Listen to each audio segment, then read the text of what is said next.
Hello, everyone. Welcome to my show, Autumn is Here. I'm your host, Francine Crawford. I'm glad you're here with us today. Today, we're going to talk about understanding some behaviors of people that have dementia. If you're caring for someone that has dementia, sometimes it's hard for you to understand what they mean and what they need. So we're going to touch on some things about them.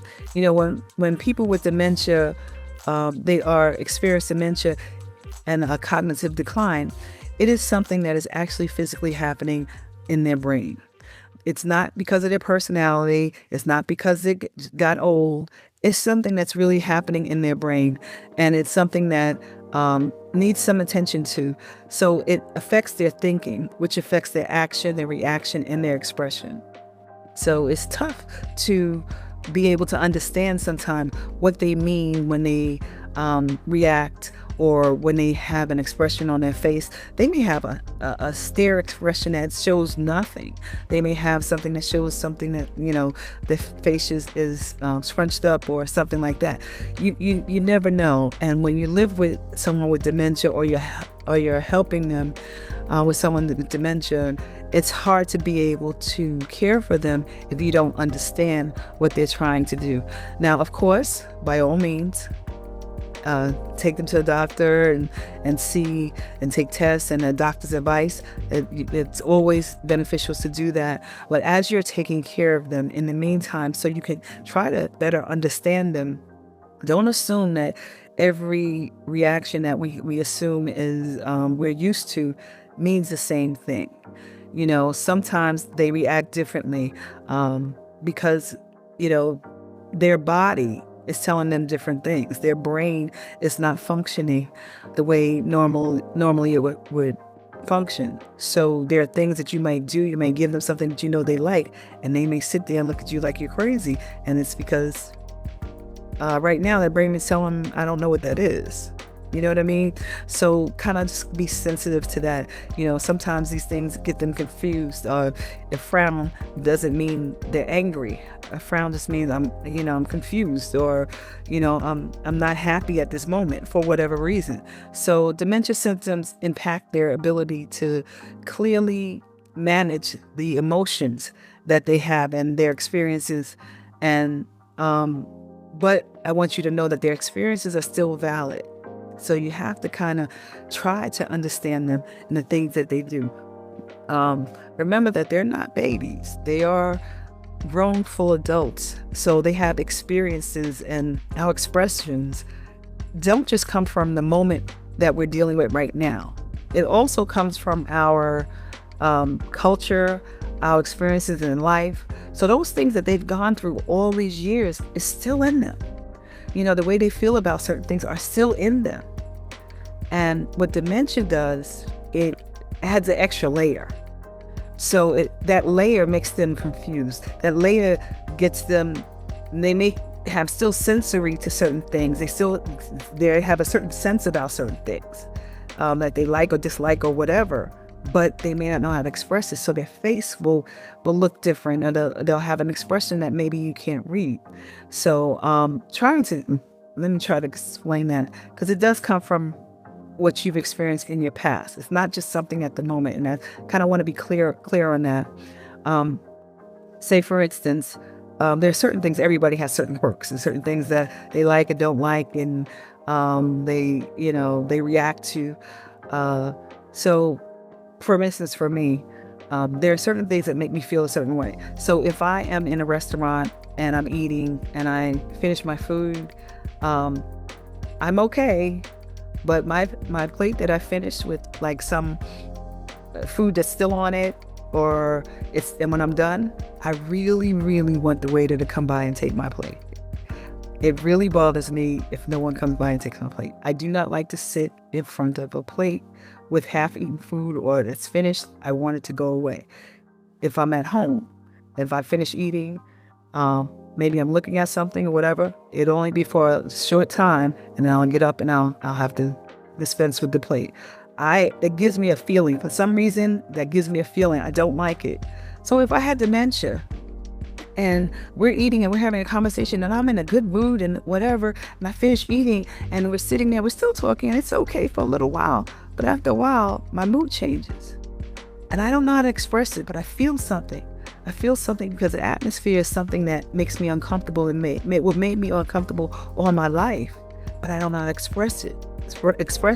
So therefore, because I don't know how to express it, therefore I might change my mood or I might stop talking.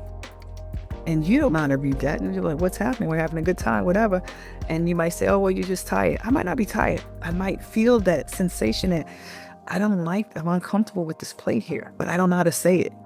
So that's what I mean. Your sensory, your expression, your reaction and stuff is still in you, but that dementia adds an extra layer on it that makes you not able to express it, or makes you uneasy, or makes you confused, and you may not even understand it, but you know that something is happening that's making you not feel so good, so you don't feel like talking anymore. You want to remove yourself and you don't understand that, or you get frustrated, you start moving around.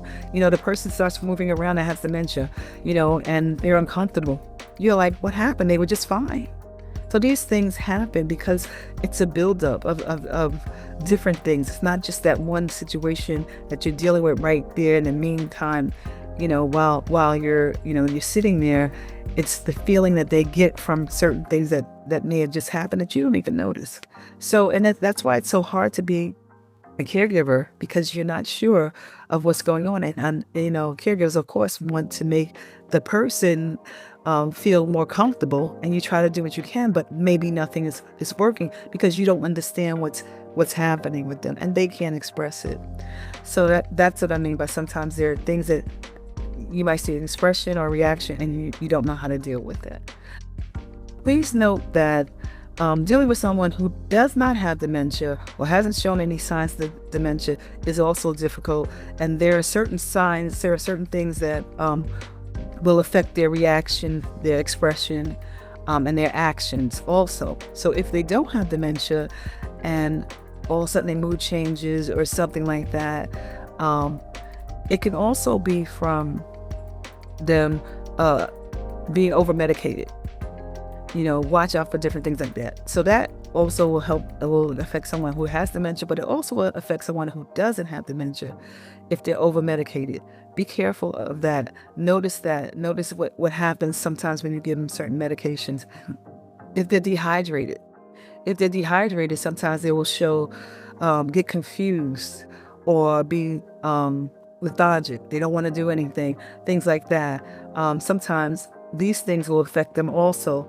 An infection, if they were sick or something like that, it may affect them, and it may make them seem confused or frustrated or have anxiety and stuff like that. So this also goes for people who are caring for people who don't have dementia, to be able to understand that there are things that will affect their expression and their actions and the things that they do. So please look out for that and make sure that you are on top of different things, and don't assume that a frown means that they're mad or they're angry. It may mean I have discomfort. It may mean that I wet myself and I don't feel comfortable in it, or something like that. There's just certain things that trigger different things, like certain illness or infection and stuff like that, and they make them look like they don't know what they're doing, or their memory, they're forgetting stuff, or talking about things, or talking out of their head. They're talking and they're not making sense. It may not be dementia, but it may be something else that's happening, like an infection or over medication or different things like that. So please look out for that. Okay, so let's discuss some factors that will influence their emotions and their experience and their reactions to you, because understanding some of these elements can help you better to respond to them, to react to them, to take care of them, and to ensure that their feelings and their perceptions are acknowledged and respected. This way you react to them in a way that you understand what they're going through, and you're sensitive to that. They have to see that so they can feel comfortable, and it can either calm them down or bring them out where they can express themselves better. So there are some outside influences that affect their behavior, like task and environment and people. So if they're doing a task, now the task should be, if they have to do something, it should be a little bit challenging, but not too challenging and not too easy. If it's too hard, they'll get frustrated. If it's too easy, they'll get bored. So when you're doing a task, just try to make it something that they're able to do.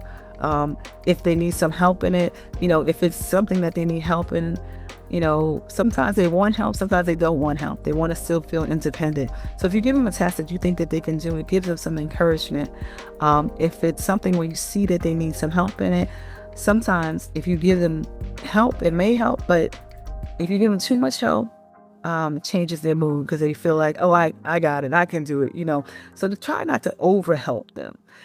Sometimes you feel like you're supervising them, and people don't like that. So hopefully you can get a good balance with that. And it depends on the task that you have, in hand. Even if it's something that they like or they knew how to do all the time, and you give it to them and they're sitting there and they don't know how to do it, don't get frustrated with that. We've all been there where we've heard them say, I know I can do it. I can walk by myself. I can walk on my own. I've been walking all these years, So if you're trying to aid them with the cane, or aid them with, give them a hand, or give them some help in balancing, sometimes they get frustrated with that, and it makes it harder for you to care for them. So, try, of course, have patience, but try to understand that they want to be independent too. But so whatever task you give them, try not to give them something too easy and try not to give them something too hard. It depends on where they're at.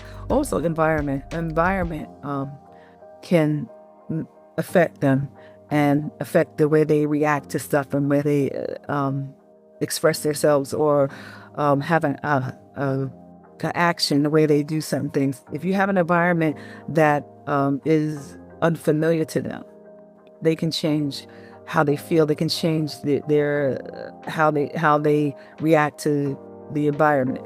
If it's unfamiliar to them, they can be fearful, or they can be like, I don't want to be here because I don't know where I'm at, that kind of thing. Or they can just get confused. Clutter. If you just have clutter around them, sometimes it makes people feel uneasy, especially with dementia. It confuses them, makes them feel uneasy if the space is cluttered. It can be very overwhelming to them. If the space is understimulated, it can make them feel, get bored, or if it's a drab environment or something, or if it's overstimulated, it can make them feel like too much is going on. Maybe too much color, maybe too much furniture, maybe too many different patterns. I know growing up, my grandmother loved flowers, and Lord knows we had a room that had flower covers on the seats and the couch, and the walls were painted with flowers, and the curtains had flowers, and it was just a lot. Now, I didn't have dementia, but it was a lot for me. So, but that's what she liked. So sometimes that's something where someone will like. And sometimes that's just too much, especially if it's a small room.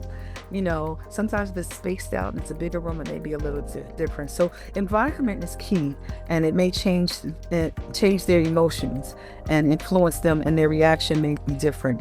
Also, weather. Make sure weather, sometimes if it's too hot or too cold, or sudden changes in weather, that affects their emotions, that affects them, and they may react in a negative way because of that. Sometimes their body temperature may be different from ours, or their mind is telling them that they're cold, and it's not, or that it's cold in here, it's hot in here. That happens a lot, where it's freezing outside, and they feel like they're hot, they're overheated. It's not just menopause. Their body or their mind is telling them that. So make sure that you're sensitive to that. It's funny how people, they change with different things, and they go through different things, and they may not know the seasons, but the seasons change, and it makes a difference. They don't know that the seasons have changed. We know the seasons change, so maybe they get a chill or something like that. Or maybe within the moments, their body temperature changes, where they got to chill, and then next thing they're hot. You always see, well, not always, but sometimes you see older people when it's hot, already in the house, and it could be 85 degrees outside or something like that. They don't want the air conditioner on, they put on a sweater and a blanket. Okay, so they're feeling cold. I have an aunt that's 93, she'll be 93, and she does that, and she feels like that. So, make sure you kind of gauge the temperature. Unfortunately, if they're hot and they got to put the air conditioner on and it's not a hot day or something like that, you might have to be the one to put the sweater on. Okay, so that might be something, maybe, a little inconvenient for you, but it's okay. Just try to make sure that you want them to be an even temperament. You want them to respond and do the things that you need them to do, like take their medicine, like eat and stuff like that. Because sometimes they'll withdraw and they won't eat. They don't feel like eating, and they need to eat, and they won't take their medicine, and they'll just be very feisty. So those are things that you need to look out for. Also, time plays a part. Nighttime, daytime, it makes a difference. It makes a difference to them. They get confused sometimes. So that makes a difference to them. So, if it is sometimes, and say if you know that they haven't slept all night and they really need to sleep because they're getting aggravated or whatever, they thought that the night was daytime, close the curtains. Close the curtains. You can get blackout curtains, just so maybe they can get a good sleep in the daytime. There are different things that you might want to do. Just close the curtains, make it quiet, and they'll think it's night, and maybe they'll go to sleep. There are different ways that light and time affects them. So you kind of have to be aware of that, and just know your person. Know your person. Take them out sometimes to get them tired. So this way, maybe they'll sleep, and just try to get them on the schedule. One of the key things for someone with dementia or Alzheimer's is scheduling, making sure they have some kind of schedule. So these are things that you should look out for that will change them and change how they react to different things. Social environments. Remember that. We always want to have them at our events, at Thanksgiving, and parties, at weddings and stuff like that. It might come a time where they can't go anymore. Social environment may just trigger them. There might be people that they're always around and they like to be around normally, but this day they don't. They may want to be alone. They may get afraid because they don't remember these people and they remember their faces. They may think they don't know this person, and this person may be their son or daughter. So social environments, be careful when you take it into social environments. Plan that and make sure you have an out. Make sure you have an out. So if you get there and they think that you think they want to be there and they think they want to be there, and you get there and you get to the place and they're frustrated and they're mean to everybody and whatever, understand that you may have to leave. You may have to take them home, because environment, if they're not comfortable, their mood will change. Their expressions will change, and unfortunately they may mess it up for you if you wanted to be there. But also take a partner with you. Maybe they can deal with them better, and maybe you can have some time to enjoy the party or the festivities and stuff like that. So, and also, don't feel bad if you can't take them. Have somebody else come in and be with them and care for them, and then this way you can go.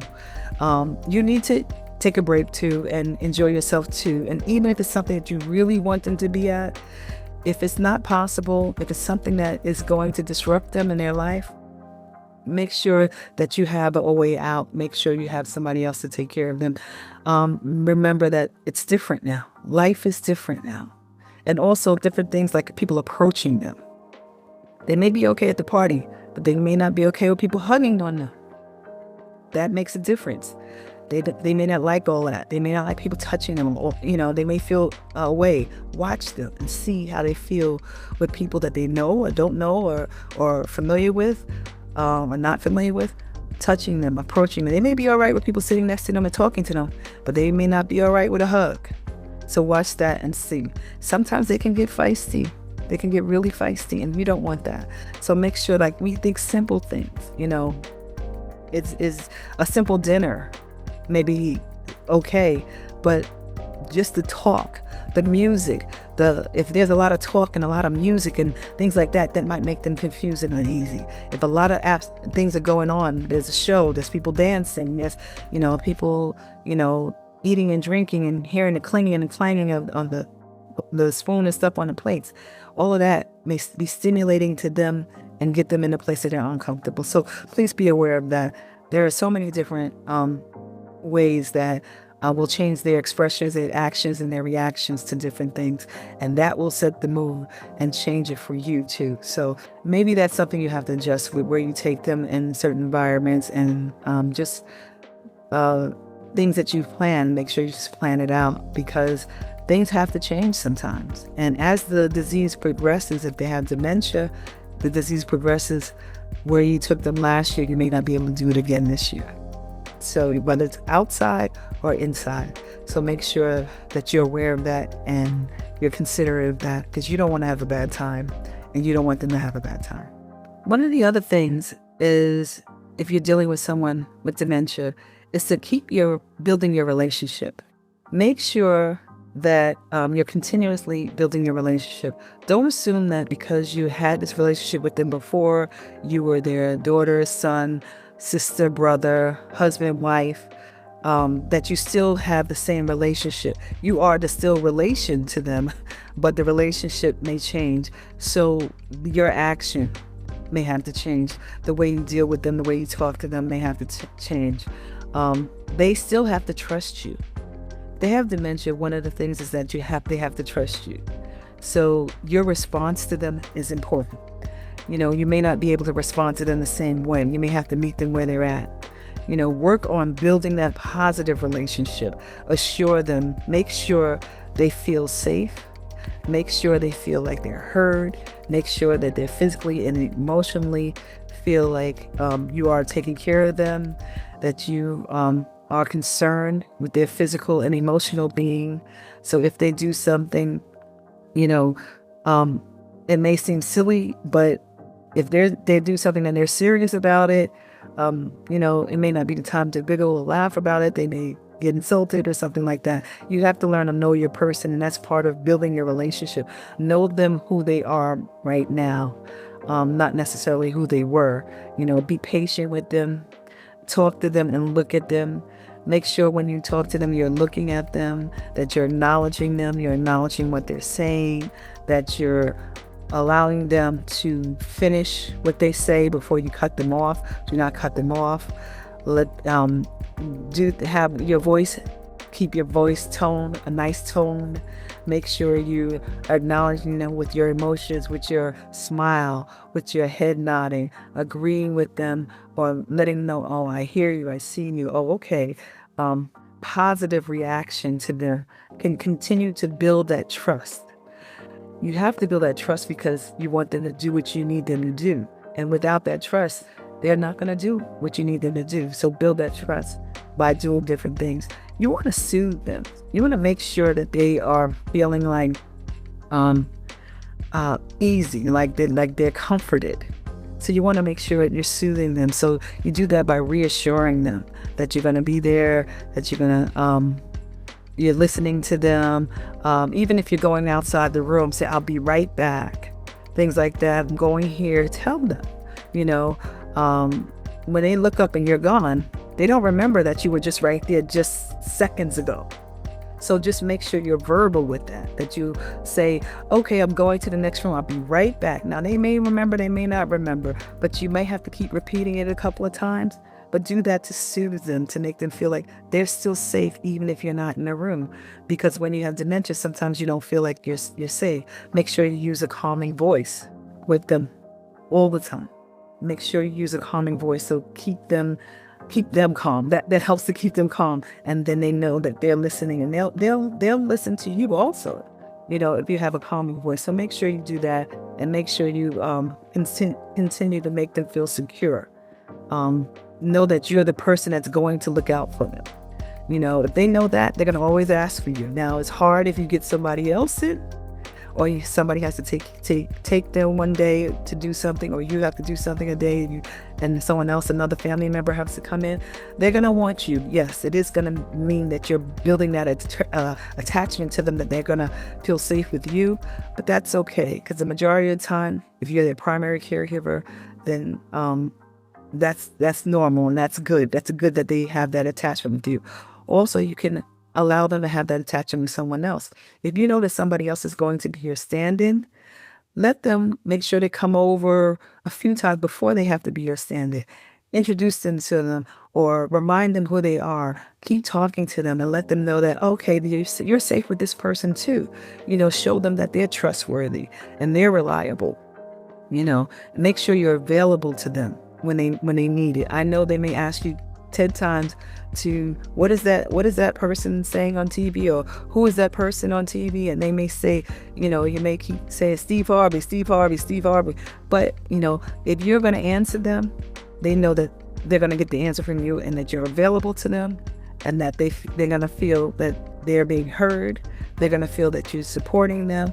They're going to feel that they can trust you.